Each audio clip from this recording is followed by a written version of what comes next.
Good morning and welcome everyone. It's your boy Pablo, and today we have something very, very special.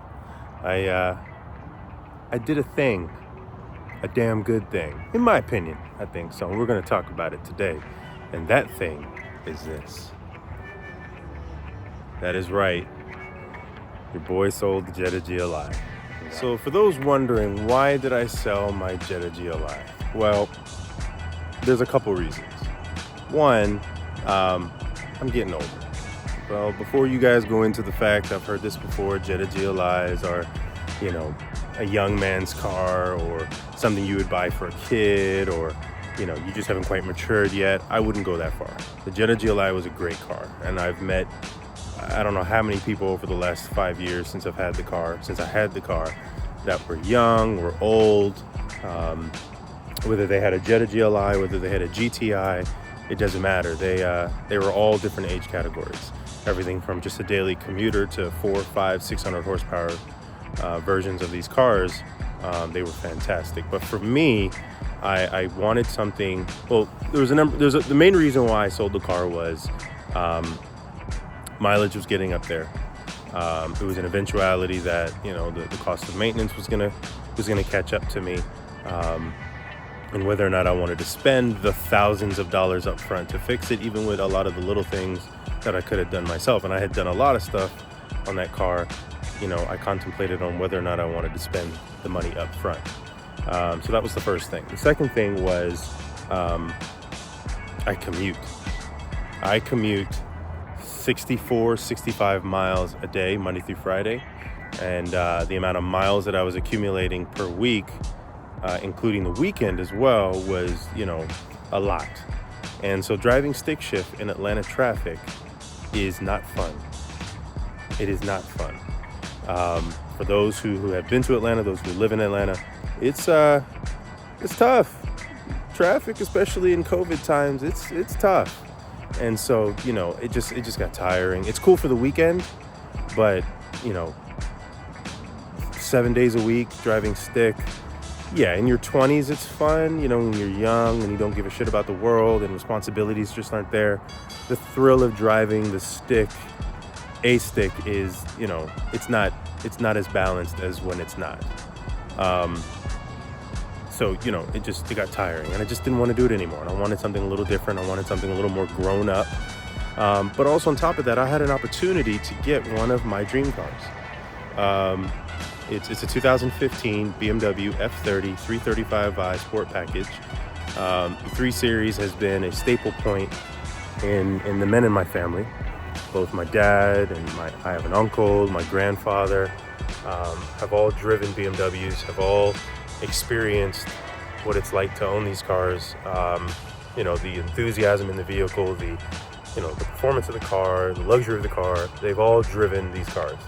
And I've always been a fan of BMW and always will be a fan of BMW. And the price was fantastic. I got it from a really good dealership that I'm affiliated with in terms of work. And so I got a good deal out of it. It was awesome. I couldn't turn it down, to have an opportunity to drive one of my dream cars came to fruition. So let's get into it. Let's talk about the car. All right, guys. So on the car itself, another reason that I got the car was it's rear-wheel drive, which is a completely different experience altogether. There's one thing when you're driving a car that has power that you can feel, being pulled because the car's front-wheel drive versus being pushed because the car's rear-wheel drive. It's a completely different experience. And this car makes about little over 300 horse. I think it's like 306 horse, 300 foot-pounds of torque. And not a tremendous amount of power. You can have fun with it. You can, get yourself out of a sticky situation in traffic. But the power's great. It basically makes the same power as my GLI. My GLI was around 300 horse, made like 330 torque. Performance-wise, they feel different. I know the GLI could beat this car, in a roll race on the highway. I've done it. My, stage 2 GLI versus a stock 335i, I've done it. I've beaten one.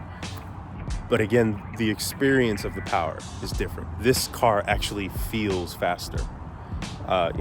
Yes, you can say that it's the transmission, the 8-speed ZF transmission. It's lightning quick. It feels very similar to a dual clutch, even though it's not. I'd say it's a really advanced automatic transmission. And so, automatic or dual clutch will always feel faster or perform a little bit better than a manual transmission because the gears are switching so quick. And so this car feels faster. But in terms of what's actually happening in real time, the GLI was faster than this. But again, I got it because it's rear-wheel drive and the experience is different. And so I went with it. So on the car, man, I love the way this car looks. I really do. It's the headlights, I've always been a fan of like the halo headlights, the kidney grills. It's just an aggressive looking car, yet it is also, it's timid. It's masculine but mature. It's not overly aggressive. It's not obnoxious. It's just a very classy looking vehicle, very sporty looking as well. But again, it's subtle. The car is it kind of fits my personality at times. I can open it up and have fun and be loud, or I can just kind of be quiet and chill and kind of introverted. That's the cool thing I like about these cars is they have the ability to accommodate, your personality type, no matter who's driving the car. So, very, very, very good looking front end. It's attractive, it's sharp, it's sexy, especially when these headlights light up. It's amazing. All right, so on this car, I really fell in love with the 19-inch wheels. Those are factory 19-inch wheels. They're staggered fitment. It's funny because when I had my Jetta GLI, when you have a car, you have so many plans and ideas for it. And, one of the things that I wanted to do on my GLI was I wanted to, upgrade the wheels and tires from the factory 18s to the 19s. But here I am.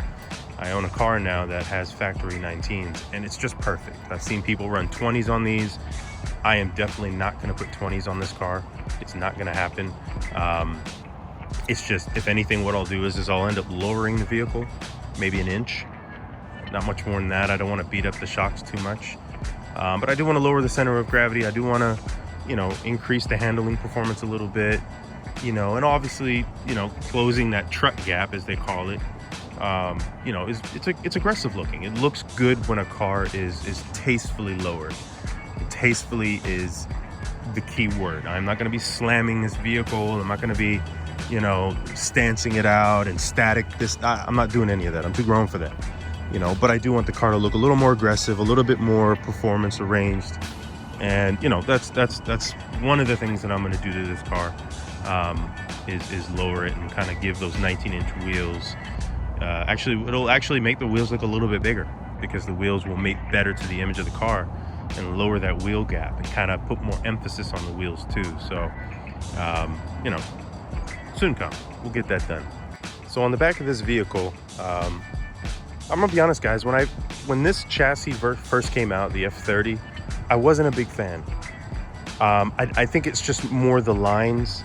The E90, E92 chassis just looked a little bit more, what's the word? I don't like using the word boxy, but it looked a little more uniform. There was something about that chassis that I really liked. The squarish, kind of boxier look just seemed more appealing at the time. It had really grown on me, and I think it was one of BMW's top selling chassis of that time, the 335i. I love that E90, E92 chassis.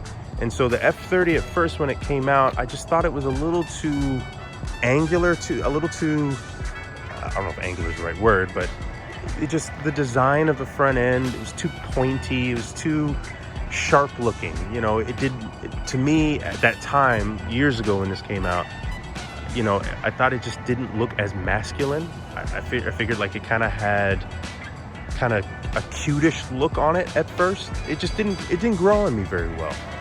But as the years went on and the M3 came out, and then the 335i M, the full M Sport package, that has kind of has more like the M Sport bumpers and the side skirts and the rear bumper. It had the intake on it, which will open up the engine here in a moment. But it had the colored Brembo brakes on it. It grew on me.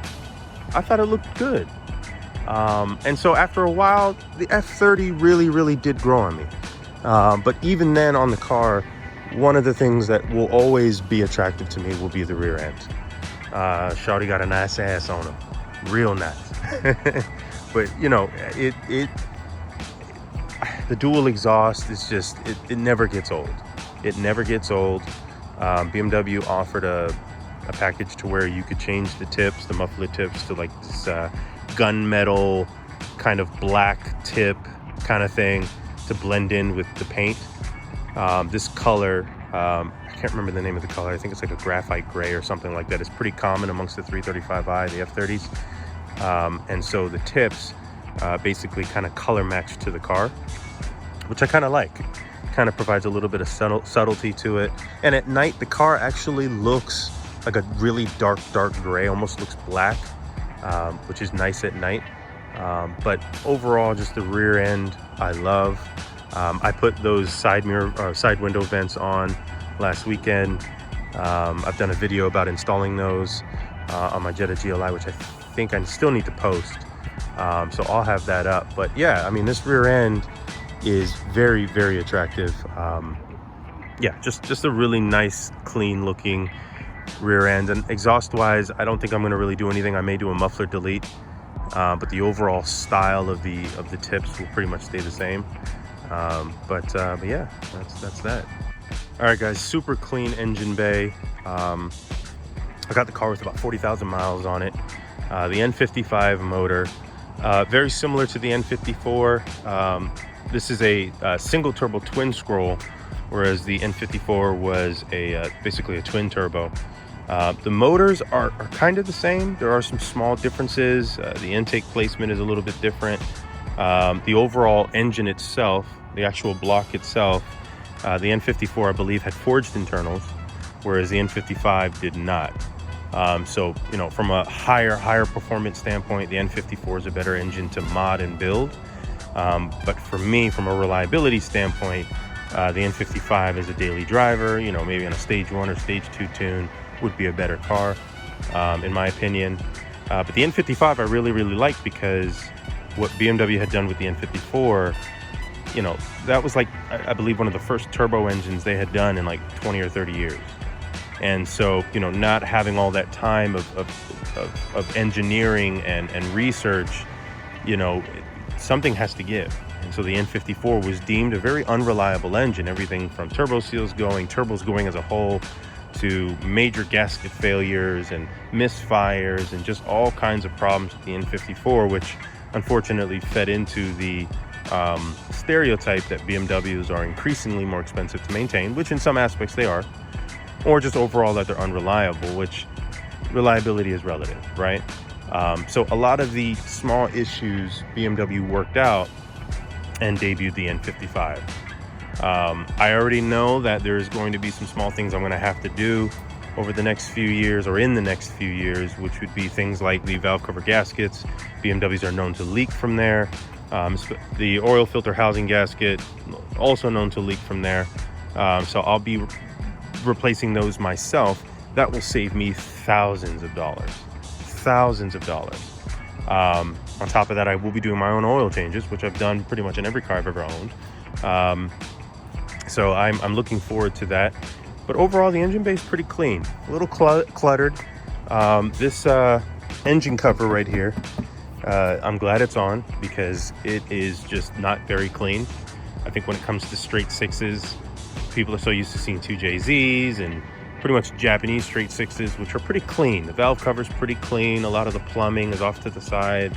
The wires, the vacuum lines, all of that is just kind of off to the side of the motor. Whereas in this, the distributors that are on top, the coils that are on top, you know, spark plugs, just the wires, everything is just cluttered underneath this engine cover. And so to dress it up and make it attractive, you want to have that. So I've seen some people spend $1,000 on a carbon fiber valve cover or engine cover. I'm not doing that. Like, that's not happening. That's just stupid. I get it. It looks great, but I'm not doing it. But eventually I'm going to order an intake for this and kind of get some going on. That's going to be dope. But yeah, overall, you know, for 300 horse factory, it's not bad. Eventually I will do stage 1 and I will do a video about that. But for right now, at least for a little while, I'm going to enjoy the car as is. I'm going to get some small things done. I've ordered some HIDs for the headlights. I'll have that video dropping after this one, which is going to be really, really cool. I've checked it out. It's a pretty easy install, thank God. Unlike my Jetta GLI, I had to pretty much disassemble this whole thing and pull the headlights out. Whereas this, thank God, I don't have to do that. So there's a compartment under the fender well that allows me to have access to the bulb. So that's going to be cool. I can't wait to do that. So yeah, a lot of cool things. I already know these tires are not going to last, but that's okay. I've got the hookup on tires. But yeah, that's really it for the exterior. Let's jump on the inside and let's check it out. Guys, so this is the interior. Pretty straightforward. I'm not going to do any interior driving or recording while I'm driving on the inside. I'll have another video for that to talk about the overall driving impressions of the vehicle. This one's just more me talking about, you know, the car itself and what I've experienced with the car so far. It's a pretty comfortable car. It's very, very comfortable. It feels tight. The seats are more of your performance type seating, kind of like your bucket style seats. You can auto adjust lumbar support here. You know, you've got the seated extension. I forget what this thing is called. Just like that. Sorry, it's a little messy in there. I've been eating in the car. Please don't do that. Yeah, it's a pain in the ass. Yeah, I mean, the interior is pretty clean, pretty dope. I've had the car for a few weeks now, so it's already a little dirty. But it's nice. It's nice. It's not quite as advanced as the G20, the newer BMW 3 Series. That thing is basically an iPad with a steering wheel, which is cool. That's the direction the new cars are going in. But in comparison to what I had prior to this vehicle, the Jetta, this interior is far more advanced. It's just cleaner, it's sporty, it's luxurious, but it's not so luxurious that I feel like I'm too young to drive the car. You know, it feels modern, but not too advanced, if that makes sense. So, you know, very spacious, very comfortable. I love this performance. I guess the attribute settings, the personality settings, such as going from Eco Pro to Comfort to Sport Plus. It really wakes up the car. And so, you know, which I'll do another video about that at a later date. But that's pretty much the interior. Again, forgive the mess. Back seat's pretty spacious. I haven't had anybody back there, but I've sat back there and it's no problem. I'm 5'11", no issues. It's a very comfortable car. So yeah, it's pretty dope. All right, guys, so that's pretty much my synopsis of the vehicle. Again, I love the car. I miss my GLI. I miss it every day. Had so many cool experiences in that car. But it was time to grow up. It was time to change. The only way to really grow and develop is to do something different, completely different, something unexpected. Again, I would recommend this car to just about anybody. More so for people who are able to do simple maintenance things, which I can do. It can get expensive to fix these cars, or even, not even so much to fix the car, but to simply do, you know, maintenance. BMW will get you at the dealership. They will get you. I've got a diagnostic tool that I have access to if the check engine light comes on, so I can determine what the issue is. So if I find out, I can fix it myself. My own oil changes, filter changes. I'll be doing my own brakes when the time comes. Again, valve cover gasket, oil filter housing gasket. I'll be doing that all myself. And all of that right there is thousands of dollars at BMW. And if you can afford to, you know, pay someone to do the work, and you're okay with, you know, paying a certain amount for regular scheduled maintenance, by all means, please take it to the dealership. Take it to a mechanic, a third-party mechanic that knows these cars. Have them do it. But for me, I don't like to spend money if I don't have to. I honestly just want to drive my car. I want to get to know my car. I want to connect with the vehicle. And one of the best ways to do it is to do small things and fix it yourself. And that's how I've treated every one of my cars that I've had in the last 15 years. And I've owned pretty much all of my cars for around 5 years at a time. So I've gotten to know cars pretty well, at least my cars, and I'm going to do the same thing with this one. So before we go, guys, as always, please subscribe, tell your friends about the show, about this channel. Hit the notification bell if you want to know what's going on. Hit the like button. Again, I'm just a YouTube guy talking about the things that he enjoys talking about. If that's the same interest that you have, hey, tell your friends. Let them know. If they like German cars, if they like BMWs, if they like Jetta GLIs, or even Volkswagen as a whole, check out my stuff. I think you may enjoy it. So again, hit subscribe, share this with your friends, hit that notification bell, and I will talk to you guys pretty soon.